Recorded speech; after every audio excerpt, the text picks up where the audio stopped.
no bem representará a nossa escolha sã, a nossa escolha sadia, para que a humildade, compreendida como humus, como adubo, nos ajude a buscarmos grandezas que não são as do corpo, a buscarmos grandezas que são as da alma. Como você vai ver agora nesta sequência em vídeo, com a qual nós encerramos esta primeira parte do nosso programa. Pense que lá no comecinho estamos nós e que só o universo vai dizer quando terminam estas grandezas cósmicas indescritíveis.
Um dos quadros do nosso programa, como você sabe, é o Espiritismo Responde.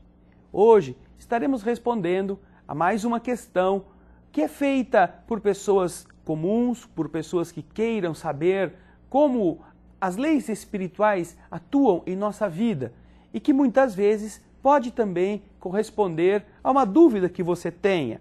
Então, vamos ao nosso quadro, o Espiritismo Responde.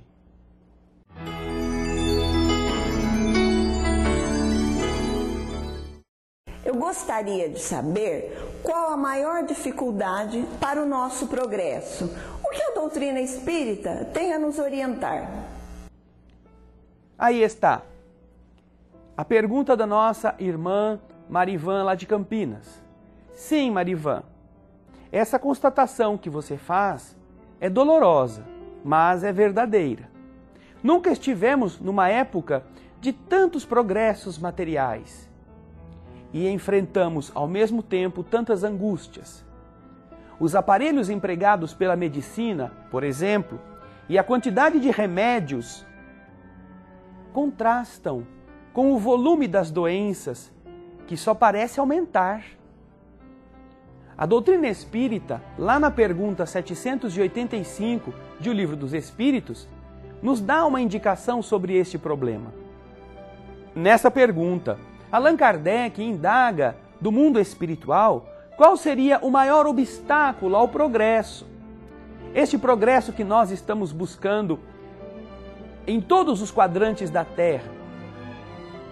Este progresso que parece que em alguns setores caminha acelerado e em outros não anda, ou até parece voltar para trás.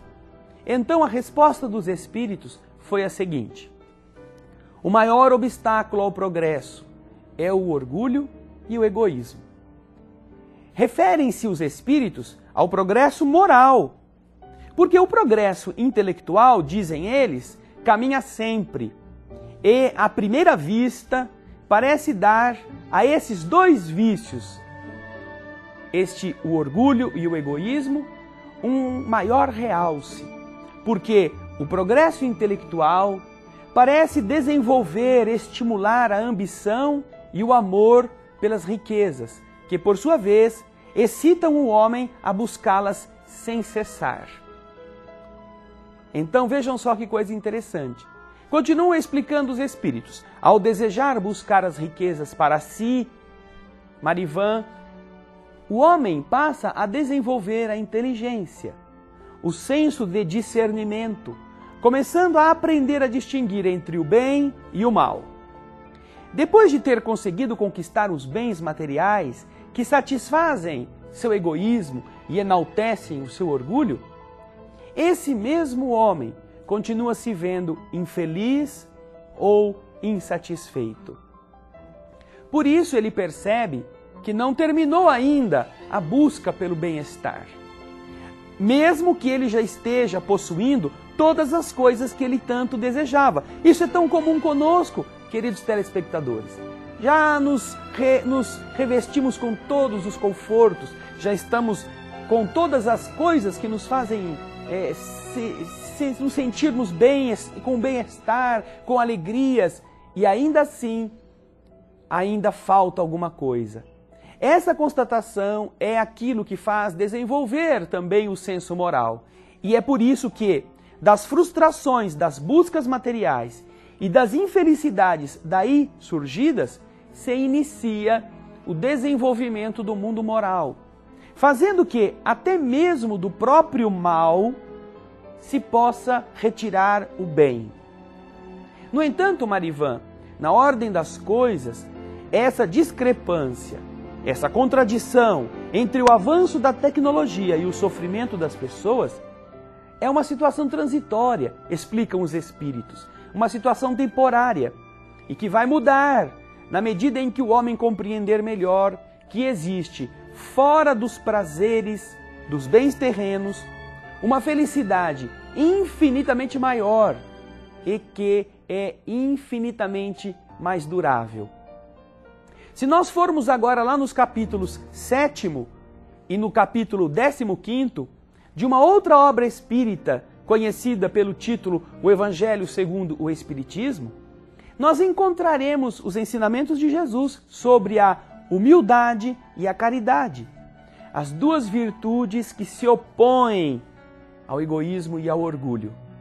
Em tudo o que nos ensina, Jesus mostra essas duas virtudes como o caminho da felicidade indestrutível. Humildade e caridade. Isso é o que Jesus não cessa de recomendar, dando Ele próprio o exemplo. Orgulho e egoísmo. Isso é aquilo que Ele não cessa de combater.